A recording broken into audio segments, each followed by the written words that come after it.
Gloire à toi l'agneau de Dieu. Nous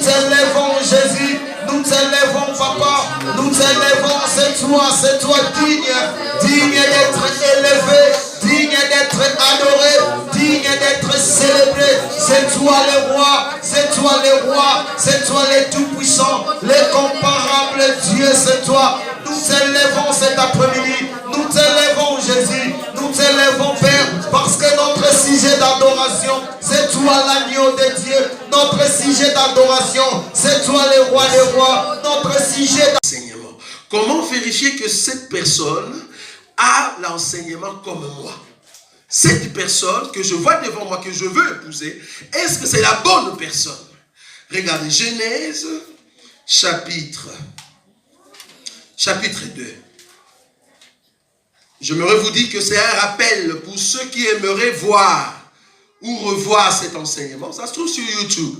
Mais chaque année, nous allons rentrer là-bas parce que c'est vraiment l'Autriche pour aider ceux qui viennent nous rejoindre. C'est très important. Genèse, chapitre 2. Je suis dans le verset 21. Regardez cette écriture. Genèse, chapitre 22. Je prends le verset 21. Le verset 21. La Bible dit ceci. Je commence sur le verset 20. Et l'homme donna des noms à tout le bétail, aux oiseaux du ciel et à tous les animaux des champs. Mais pour l'homme, il ne trouva point d'aide semblable à lui. L'homme, il était en train de chercher aide semblable à lui. Chercher quelqu'un qui me ressemble alors que je suis un fils de Dieu. Est-ce que vous savez qu'Adam est un fils de Dieu? Adam est un fils de Dieu. Ayant l'enseignement de Dieu, il était en train de chercher une personne qui lui ressemble.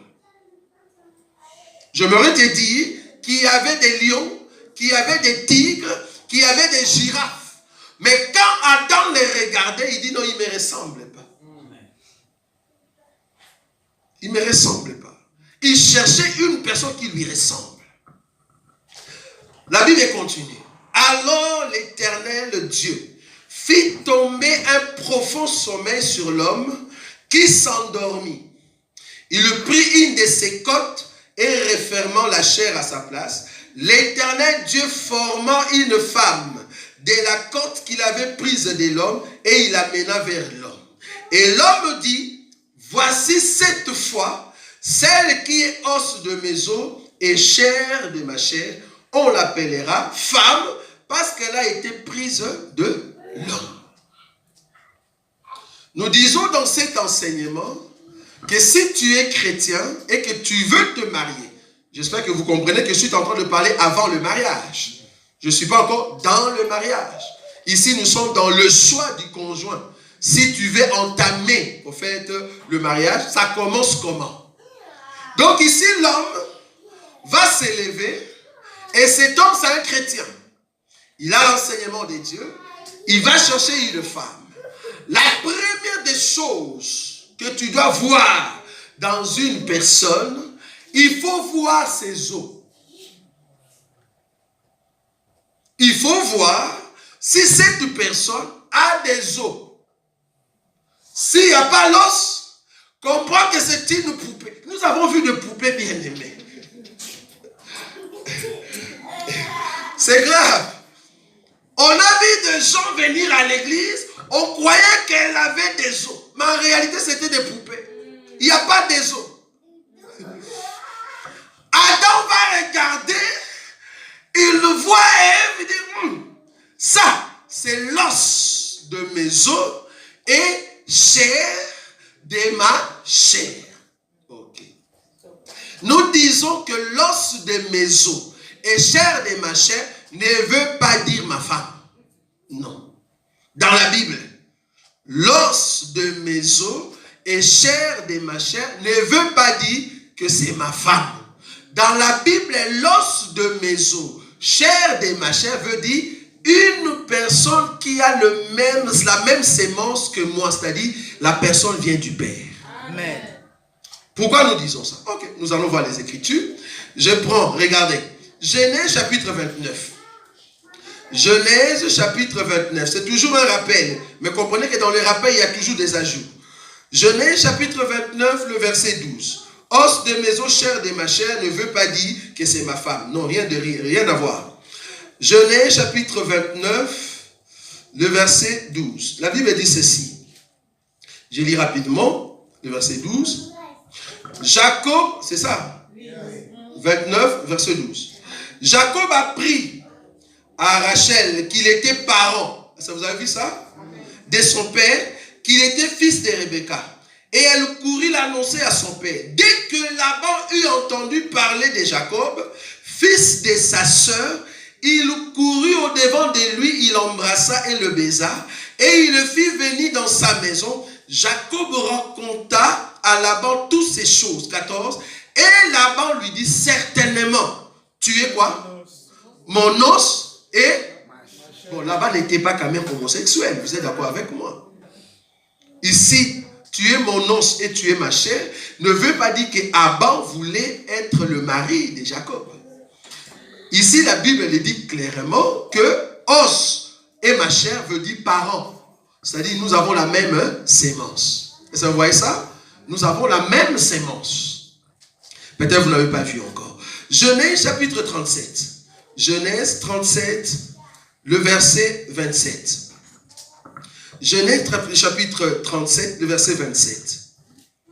Je prends le verset 26 et 27. Alors Judas dit à ses frères, que gagnerons-nous à tuer qui? Notre frère. Vous avez vu ça? Et à cacher son sang. Venez, vendons-le aux Ismaélites et ne mettons pas la main sur lui, car il est notre frère, notre chair. Et ses frères l'écoutèrent. Quand on parle de notre chair, cela veut dire nous sommes sortis d'un même père.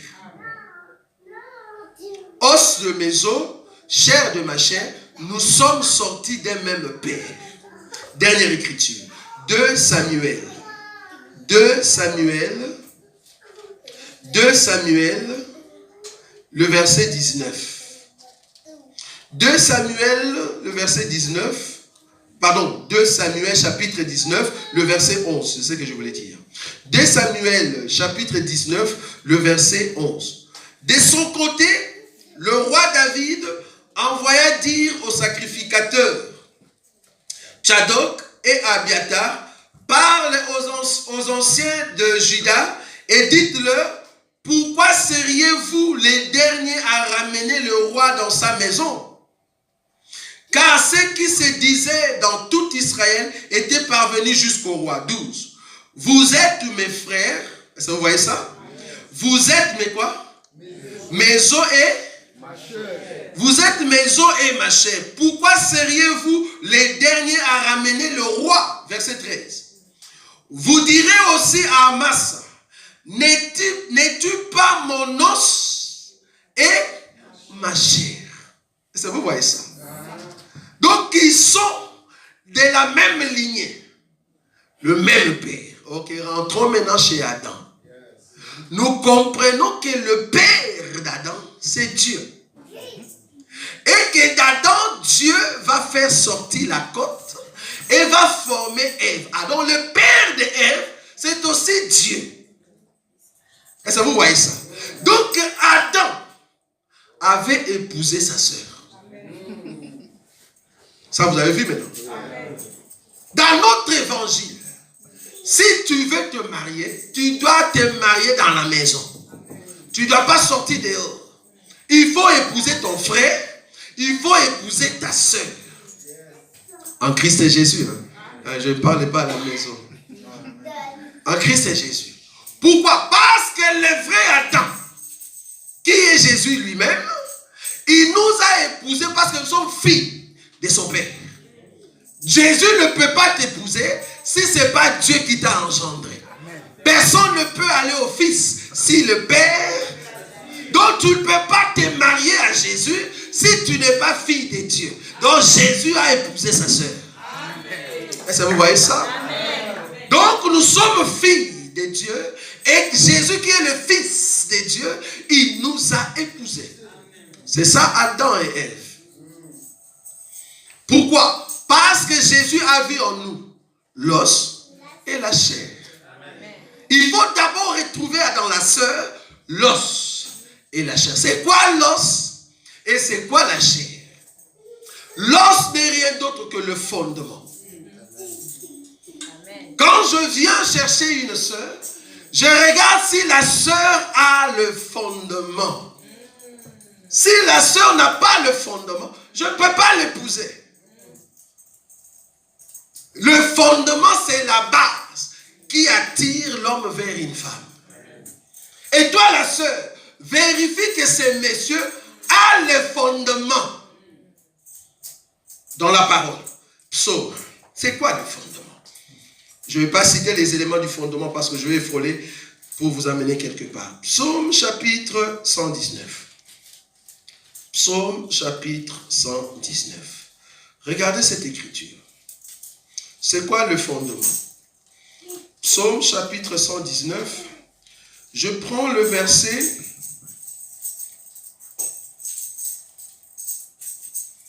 Donc Psaume chapitre 119. Je prends le verset 160. Vous avez vu ça?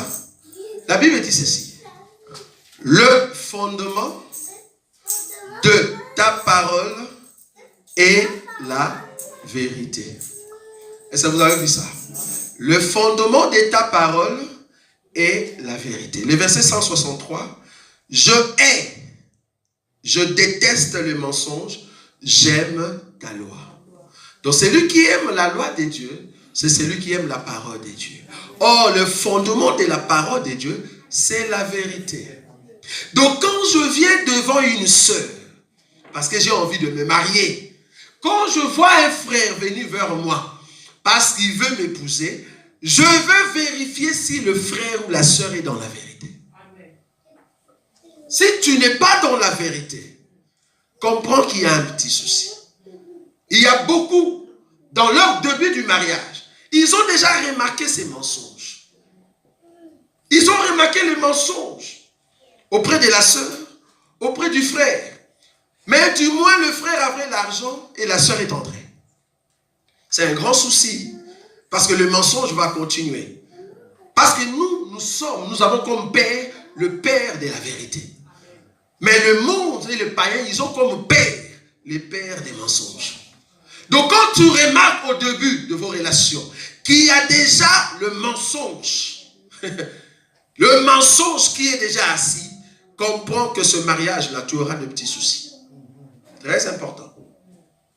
Il vient, il commence à te donner, soi-disant, des éloges, que tu es belle, tout ça. Mais en réalité, vous êtes à 2 ou à 3, il est en train de choisir, au fait. Lui, au fait, c'est la pomme, l'autre, c'est la mangue, et l'autre, c'est l'ananas. Maintenant, il vient auprès de la mangue, il dit, waouh, tu es jolie, sucré, c'est bon.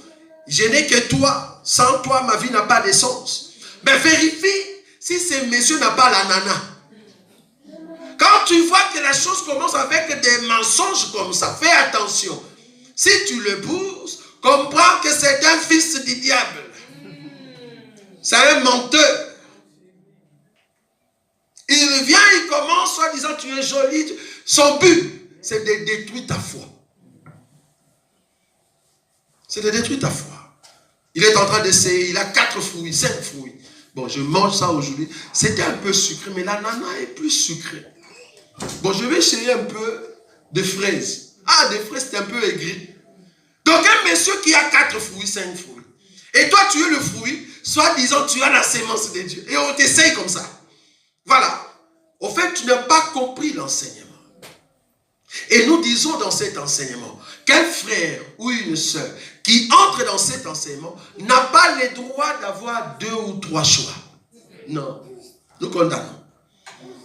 Quand tu viens t'engager devant une personne, c'est la seule personne. Si on te voit avec 2, que tu essayes là-bas pour voir qui est bon, qui n'est pas bon, on comprend que c'est toi qui es bon, qui n'est pas bon. Dans cet enseignement, quand tu t'engages sur la voie A, tu dois terminer ça. Vous allez comprendre pourquoi. Parce que Dieu te voit déjà dans le mariage, parce que tu es sur la voie A. Tu ne peux pas avoir la voie A, la voie B, la voie C. Non. Même si tu les as pas, tu n'as pas encore épousé ou tu n'as pas encore présenté la dot. Mais rien qu'au fiançailles, tu ne peux pas avoir 3 fiancés. Non. Dans cet évangile, nous disons non. Donc nous sommes en train de dire que l'os de mes os, chair de ma chair, c'est au fait une personne qui a le même enseignement que toi. C'est-à-dire vous confessez la même chose. Vous avez le même enseignement. Ça, c'était le fondement. En ce qui concerne la chair, la Bible dit Jésus qui était ce jour-là devant les disciples, il va prendre le pain et il dit, ceci est mon corps livré pour vous. Il a livré sa chair pour que nous soyons sauvés. Donc la chair n'est rien d'autre que le pain. Donc quand je vois l'os dans la sœur ou dans le frère, je recherche aussi la chair. L'os, c'est le fondement, ok, c'est bon. Mais est-ce que le monsieur ou la sœur a aussi la chair? Pour que je puisse dire que cette chair-là, c'est ma chair. La chair, c'est quoi? La chair, c'est la manifestation de la vérité qui est à l'intérieur. Or, la vérité, c'est le fondement. Maintenant, la manifestation pratique, mise en pratique de la parole de Dieu. La personne peut avoir le fondement, nous disons gloire à Dieu, mais est-ce que la personne met en pratique la parole de Dieu? Il y a beaucoup qui sont comme ça. Or, un vrai chrétien doit être os et en même temps chair. C'est-à-dire, il a la vérité, il a le fondement et il doit mettre en pratique ce fondement. Regardez cette écriture. Je prends une écriture. Je suis dans le livre de 1 Corinthiens. Je suis dans le choix du conjoint. On n'est pas encore dans le mariage. Et on n'est pas encore à la fin du